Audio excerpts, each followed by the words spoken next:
আবার কিছু আছে কথার মধ্যে শিরক, যেমন কেমন আছেন, আপনার দোয়ায় ভালো আছে। কেমন আছেন, আপনার দোয়ায় ভালো আছে। আপনার মায়ের কি অবস্থা, মায়ের অবস্থা ভালো, ডাক্তারটা সময় মতো না আসলে মাকে বাঁচানো যেত না। যাত্রা কেমন ছিল, জার্নি খুব ভালো ছিল, ড্রাইভার অনেক ভালো ছিল, ড্রাইভারের দক্ষতায় অ্যাক্সিডেন্ট থেকে নিশ্চিত অ্যাক্সিডেন্ট থেকে বেঁচে গেছে। আমি না থাকলে কাজটা হতো না, ভাগ্যিস আপনি ছিলেন, না হলে আমার এই বিপদ থেকে রক্ষা হতো না। প্রচুর কথা বলতে গেলে সারা রাত চলে যাবে। কথার মধ্যে বেশি শিরক হচ্ছে। এমনকি অনেক গানের লিরিক্স দেখবেন, তোমাকে ছাড়া বাঁচবো না, তুমি আমার জীবন, তুমি আমার মরণ, এ ধরনের কথা আছে না? আসমান জমিন চন্দ্র সূর্য সব তোমার, তোমার জন্য চাঁদ নিয়ে এসে দিব, চাঁদে বাড়ি বানাবো, কত কথা। এই শিরিক এবং তাওহীদটাকে শেখেন। শেখার পরে আপনি উপন্যাস পড়বেন, কবিতা পড়বেন, গানের লিরিক্সগুলো পড়বেন, দেখবেন যে শিরিক দিয়ে ভর্তি। এমনি এমনি আল্লাহ পাক বিষয়গুলোকে হারাম করেন না, এখানে শিরক আছে, অনেক ক্ষেত্রে কুফরি কথা আছে, অনেক ক্ষেত্রে আবার ভক্তি প্রদর্শন করতে গিয়ে অতি ভক্তি হয়ে যাচ্ছে, আর হারাম ইনস্ট্রুমেন্ট তো আছেই। সব মিলিয়ে বিষয়টা হারাম। তার উপরে আবার এটা আপনার সময় কিল করবে এবং আপনাকে আল্লাহর জিকির থেকে সরিয়ে দেবে। যখন আপনি এগুলোর মধ্যে ডুবে যাবেন, ওই মোমেন্টে আপনি আল্লাহকে ডাকতে পারবেন না, ওই সময়টা ওরা খেয়ে ফেললো। সব মিলিয়ে বিষয়টা হারাম। তো এরকম কথায় অনেক শিরক হয়। তো বেসিক কথা হচ্ছে, তিনভাবে শিরক হতে পারে: আপনার কথায়, আপনার কাজে এবং আপনার চিন্তায়। কথা, কাজ এবং চিন্তাকে বিশুদ্ধ করতে পারলে তাওহীদ প্রতিষ্ঠা হবে, এবং তাওহীদের উপর থাকলে পরেই উম্মার কল্যাণ আছে। আল্লাহ পাক আমাদেরকে তাওহীদে থাকার তৌফিক দান করুন। যারা শিরক মুক্ত অবস্থায় কবরে চলে যাবে ইনশাআল্লাহ, তারা উত্তর দিতে পারবে যে রব্বি আল্লাহ, আমার রব হচ্ছেন আল্লাহ।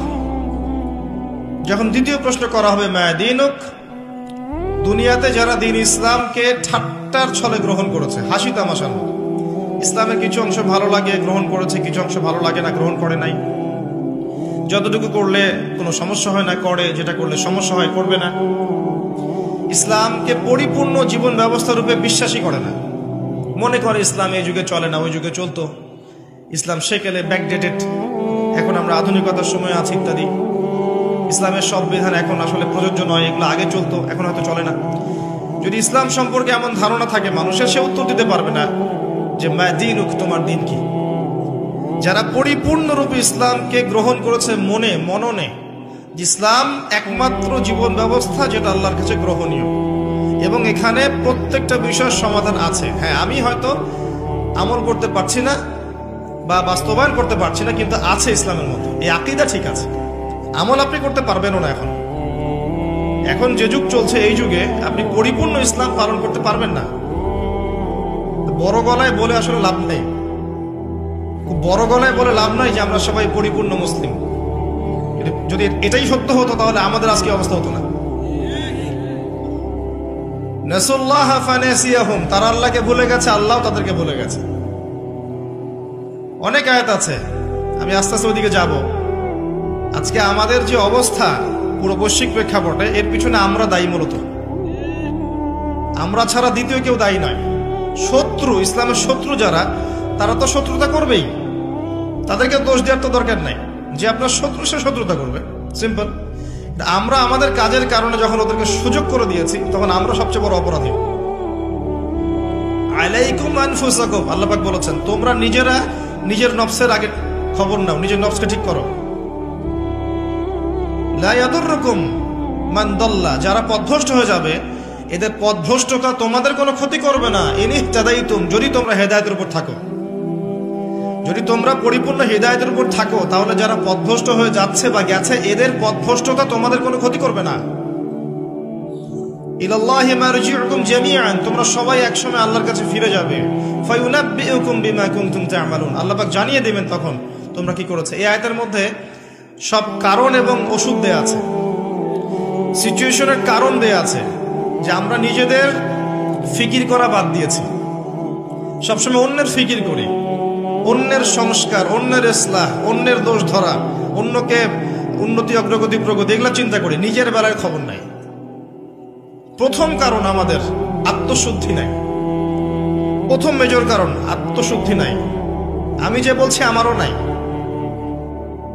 বড় গলায় কথা বলা সহজ, বাস্তবতা হচ্ছে এই, আমরা প্রত্যেকেই অপরাধী।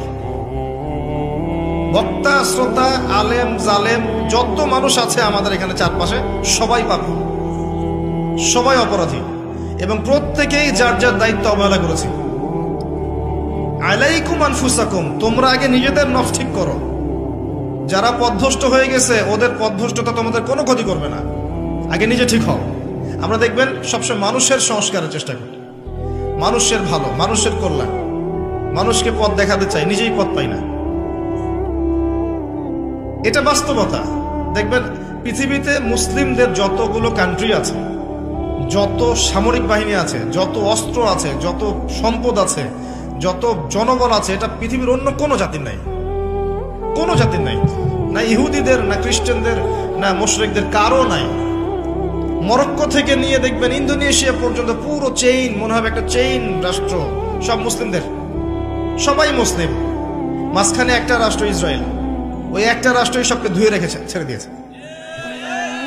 এটা কি মেনে নেওয়া যায়? এটা বাস্তব। একটা শত্রু 100টা, মানে 100 জন জনবলকে পরাজিত করতে পারে? পারে না। পারলো কেমন করে? ওই যে আলাইকুম আনফুসাকুম নাই, নিজেদের নফসের খবর নাই।